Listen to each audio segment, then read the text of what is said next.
जय श्री राम।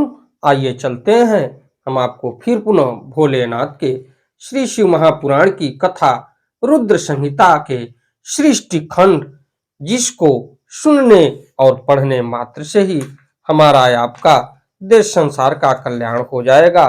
तो खष्टो अध्याय यानी छठे अध्याय में मैं आपको ले चलता हूं, जिसमें महाप्रलय काल में केवल सद ब्रह्म की सत्ता का प्रतिपादन, उस निर्गुण निराकार ब्रह्म से ईश्वर मूर्ति सदाशिव का प्राकट्य, सदाशिव द्वारा स्वरूप भूत शक्ति अंबिका का प्रकटीकरण, उन दोनों के द्वारा उत्तम क्षेत्र काशी या आनंद वन का प्रादुर्भाव, शिव के वामांग से परम पुरुष विष्णु का आविर्भाव तथा उनके सकाश से प्रकृत तत्वों की क्रमशः उत्पत्ति का वर्णन, ये आपको छठे अध्याय में रुद्र संहिता के सृष्टि खंड में मिलेगा।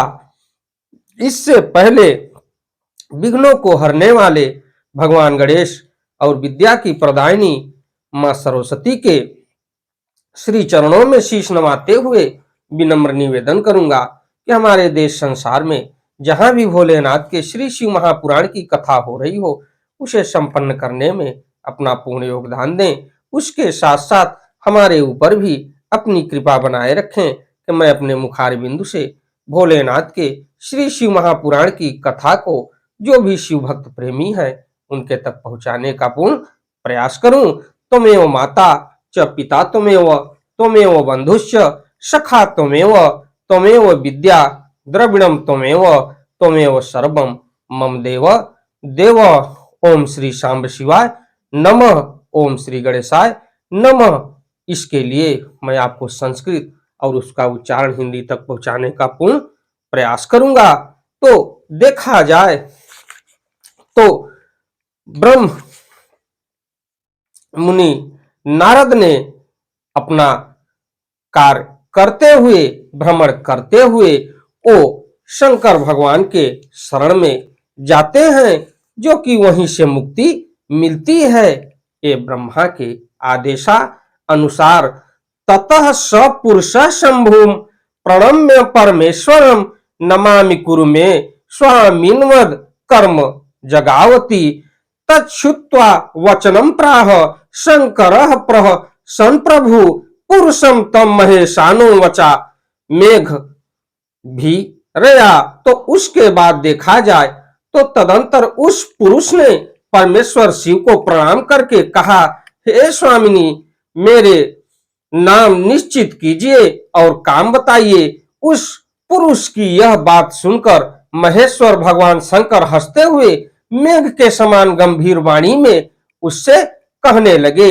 शिव उवाच, भोलेनाथ क्या कह रहे हैं इसके लिए देखा जाए तो ये भोलेनाथ भगवान विष्णु के लिए कह रहे हैं। विष्णुवती व्यापक तत्वात्ते नाम ख्यातम भविष्यत बहुन्यानि नमानि भक्त सौख्य कराड़ी ही तपः कुरु दृढ़ो भूत्वा परम कार्य साधनम इक्त्वा श्वास मार्गेण ददौ च निगमम ततः। तो उसके बाद हे वत्स, व्यापक होने के कारण तुम्हारा विष्णु नाम विख्यात होगा। ये भगवान विष्णु को भोलेनाथ कह रहे हैं। इसके अतिरिक्त और भी बहुत से नाम होंगे जो भक्तों को सुख देने वाला होगा। तो भोलेनाथ भगवान विष्णु का नामकरण किए और उसके बाद वो कहे कि आपका इसके अलावा और भी नाम होगा, जो कि सुमिरन करने से भक्तों को आनंद की अनुभूति होगी और सुख समृद्धि मिलेगी आपके अन्य नामों को जप करने मात्र से। तपः कुरु दृढ़ो भूत्वा परम कार्य साधनम इत्युक्त्वा सास मार्गेण ददौ च निगमम ततः ततो च्युत शिवम नत्वा चकार विपुलम तपः अंतर्धानम गतः शक्त्या सलोकाः परमेश्वर। तुम सुस्थिर होकर उत्तम तप करो, क्योंकि वही समस्त कार्यों का साधन है। ऐसा कहकर भगवान शिव ने श्वास मार्ग से श्री विष्णु को वेदों का ज्ञान प्रदान किया। तदंतर अपनी महिमा से कभी च्युत न होने वाले श्री हरि भगवान शिव को प्रणाम करके बहुत बड़ी तपस्या करने लगे। तो दिव्यम द्वादश सहस्त्रस्त्रम वर्षम ताप्त्वापि चाच्युत न प्राप स्वाभिलाषितम सर्वदम शंभु दर्शनम ततः संशय मापनाश्चिंततः हृदय सादरम मायाधाकिन प्रकृतव्यमिति विष्णु शिवम स्मरण। तो बहुत बड़ी तपस्या करने लगे और भक्ति सहित परमेश्वर शिव भी पार्षद गणों के साथ वहां से अदृश्य हो गए। 12,000 दिव्य वर्षों तक तपस्या करने के पश्चात भी विष्णु अपने अभिष्ट फल स्वरूप सर्वस्व देने वाले भगवान शिव का दर्शन प्राप्त न कर सके। तो ततः संशय मापना चिंततः हृदय सादरम मायाध किम प्रकर्तव्यमिति विष्णु शिवम स्मरण। एतस्मिन्नन्तरे वाणी समुत्पन्ना शिवाच्युभा ततः पुनः कर्तव्यम संशस्यापनुत्तये। तो उसके बाद जब उन्होंने 12,000 वर्ष तक तपस्या की भगवान विष्णु ने, उसके बाद भी अभीष्ट फल स्वरूप उनको प्रदान नहीं हुआ, तो भगवान शिव का दर्शन प्राप्त न हो सके। तब विष्णु को बड़ा संदेह हुआ। उन्होंने हृदय में शिव का स्मरण करते हुए सोचा कि अब मुझे क्या करना चाहिए। इसी बीच शिव की मंगलमयी आकाशवाणी हुई कि संदेह दूर करने के लिए पुनः तपस्या करनी चाहिए।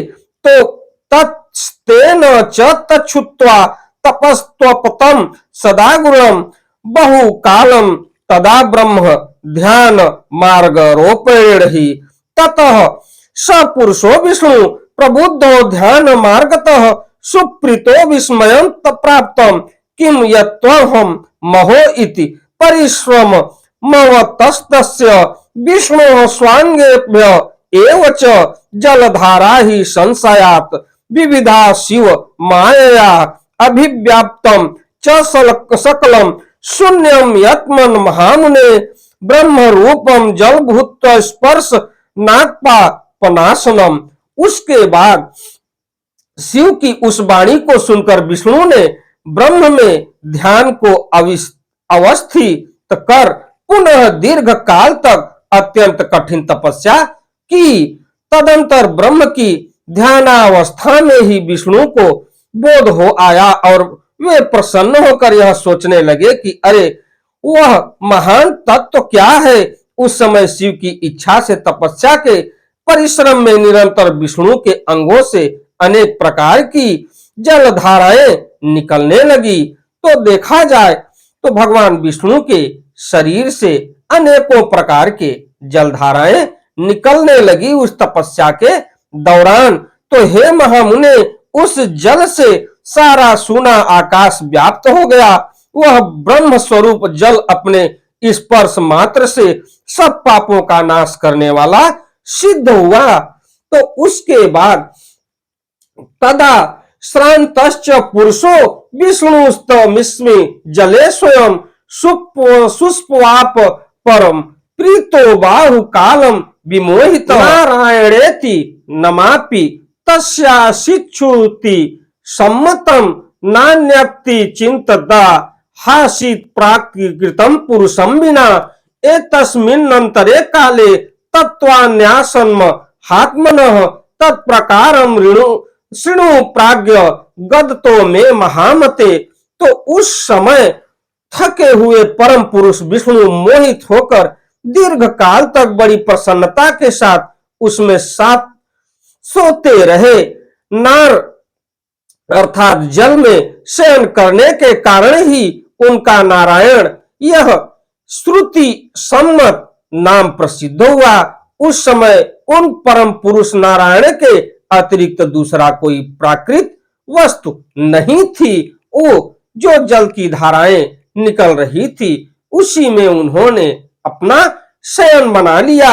एतस्मिन्नन्तरे काले तत्त्वान्यासं महात्मनः तत्प्रकारम शृणु प्राज्ञा गदतो मे महामते प्रकृतेश्च महाना न सिन्महस्तश्च गुणास्त्रस्यः अहंकार ततो जात स्त्री विधो गुण भेदतः तन्मात्रश्च ततो जाता पंचभूतानि वै ततः तदैव तानि इंद्रियाणि ज्ञान कर्म यानि च। तो उसके बाद ही उन महात्मा नारायण देव से यथा समय सभी तत्व प्रकट हुए।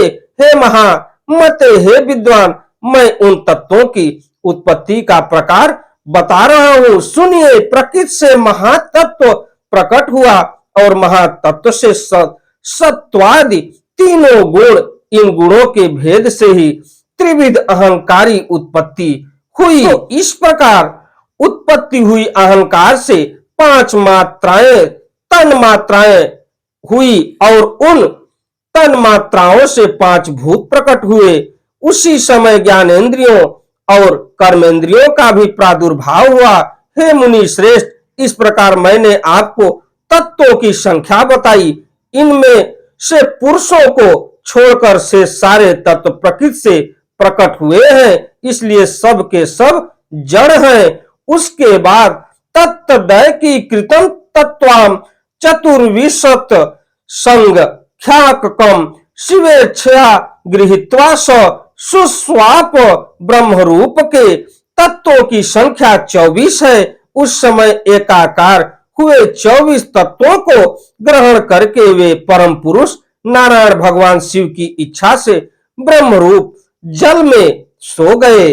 तो उसके बाद इति श्री शिव महापुराणे द्वितीयायाम रुद्र संहितायाम प्रथम खंडे सृष्टि विष्णुत्पत्ति वर्णनम नाम खष्टो अध्याय। श्री शिव महापुराण के अंतर्गत द्वितीय रुद्र संहिता के प्रथम खंड में सृष्टि उपाख्यान का विष्णु उत्पत्ति वर्णन नामक 6ठा अध्याय पूर्ण हुआ। अगली कथा में मैं आपको लेके चलूंगा रुद्र संहिता के सृष्टि खंड के 7वें अध्याय में, जिसमें आपको मिलेगा भगवान विष्णु की नाभि से कमल का प्रादुर्भाव, शिवेच्छा से ब्रह्मा जी का उससे प्रकट होना और कमल नाम के उद्गमन का पता लगाने में असमर्थ ब्रह्मा का तप करना, श्री हरि का उन्हें दर्शन देना, विवादग्रस्त ब्रह्मा विष्णु के बीच में अग्नि स्तंभ का प्रकट होना तथा उनके ओर छोर का पता न पाकर उन दोनों का उसे प्रणाम करना। इस कथा को मैं आपसे अगली वीडियो में मिलता हूं। अपने चैनल के माध्यम से हमारी वीडियो, हमारी कथा आपको अच्छी लगे तो वीडियो को लाइक करिए, शेयर करिए, चैनल को सब्सक्राइब करिए, बेल आइकन दबाना न भूलिए, जिससे हमारी कोई भी महत्वपूर्ण धार्मिक वीडियो आप तक शीघ्र पहुंचे। आपका दिन मंगलमय हो। धन्यवाद।